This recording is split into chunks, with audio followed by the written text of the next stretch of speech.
Cerebral palsy ബാധിച്ച 10ാം class വിദ്യാർത്ഥിനിയെ class മുറിക്കുള്ളിൽ പൂട്ടിയിട്ട സംഭവത്തിൽ പ്രധാന അധ്യാപികയ്ക്ക് suspension. Chemmappally seraphic convent girls ഹൈസ്കൂളിലെ പ്രധാന അധ്യാപിക സിസ്റ്റർ ടെസിൻ ജോസഫിനെയാണ് ജില്ലാ വിദ്യാഭ്യാസ ഓഫീസർ ഡോക്ടർ എ അൻസാർ അന്വേഷണ വിധേയമായി സസ്പെൻഡ് ചെയ്തത്.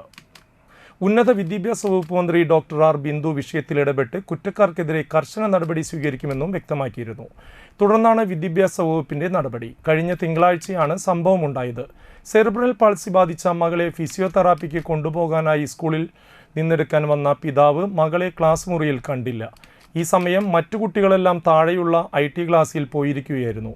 അന്വേഷിച്ച് ഒടുവിലാണ് മകളെ മുറിയിൽ ഒറ്റയ്ക്ക് പൂട്ടിയിട്ട നിലയിൽ കണ്ടെത്തിയത്. ആ സമയം മകൾ ഭയചകിതയായി മുറിയുടെ വാതിൽ ഇടിക്കുകയായിരുന്നുവെന്നും പിതാവ് പറഞ്ഞു. ഭയന്ന മകളെ ആശ്വസിപ്പിച്ച് സ്കൂൾ അധികൃതരെ കണ്ട് വിവരം പറയാമെന്ന് കരുതി അന്വേഷിച്ചെങ്കിലും ആരും പരിസരത്ത് തന്നെ ഉണ്ടായിരുന്നില്ലെന്ന് പിതാവ് പറഞ്ഞു.